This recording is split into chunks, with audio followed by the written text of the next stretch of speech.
That deadly attack in Toronto, where a man drove his van onto a busy sidewalk in the middle of the day. Here's what we know right now. At least 10 people are dead, 15 injured. The 25-year-old driver is in custody after a standoff with police during which he begged to be shot. ABC's Tom Yamas is on the scene in Toronto with the latest. Good morning, Tom.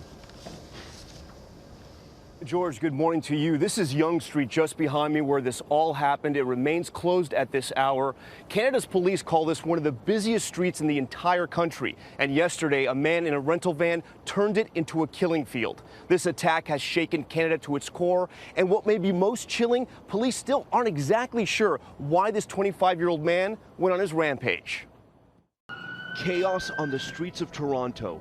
A rental van turned into a murder weapon. This new surveillance video shows it barreling down the sidewalk. I just saw the guy go flying and I heard the bang. And the van just went right into him, plowed right into him. The van plowing through pedestrians on a busy street during lunchtime, killing at least 10, injuring 15 others, some now fighting for their lives. So you're at a Starbucks, you look outside and you see people getting mowed down? Yeah, I saw 4 people die right in front of me. They were wanting to go across the street to the mall, and their life just ended right there. Eyewitnesses describing the panic as the van swerved across multiple lanes of traffic and up onto sidewalks, hitting people across 16 blocks. It's really bad out there.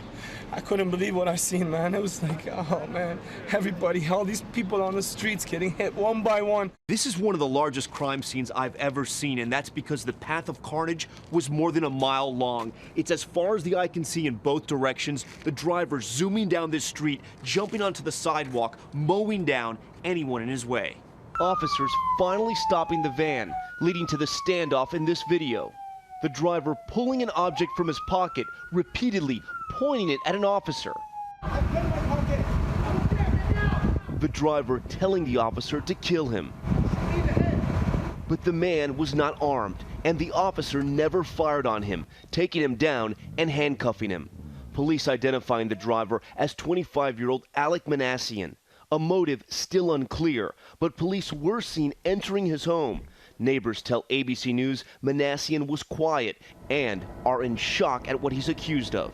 This is our first great tragedy of this kind in the Toronto area, and Toronto will never be the same again. Toronto now a city in mourning, a makeshift memorial growing along the site of the attack, and overnight, a moment of silence at the Toronto Maple Leafs game. Fans fighting back tears as O Canada filled the arena.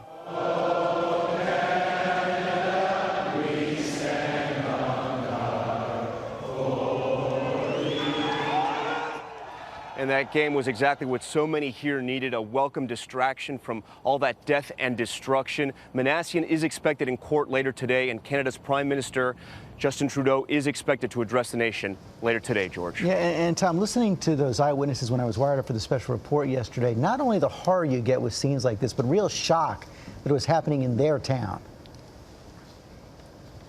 George, that's right. I've covered a lot of these mass killings, unfortunately, and I've never seen a place that is more in shock than Toronto right now. Everywhere we go, people stop us to tell us this kind of stuff just doesn't happen in Canada. As mass killings and vehicle attacks have grown across the U.S. and parts of Europe, people in Canada say this kind of stuff just doesn't happen here. Some even telling us Canada lost some of its innocence yesterday. Yeah, the presence of that police officer, amazing as well. Okay, Tom, thanks very much. Hi, everyone. George Stephanopoulos here. Thanks for checking out the ABC News YouTube channel. If you'd like to get more videos, show highlights, and watch live event coverage, click on the right over here to subscribe to our channel. And don't forget to download the ABC News app for breaking news alerts. Thanks for watching.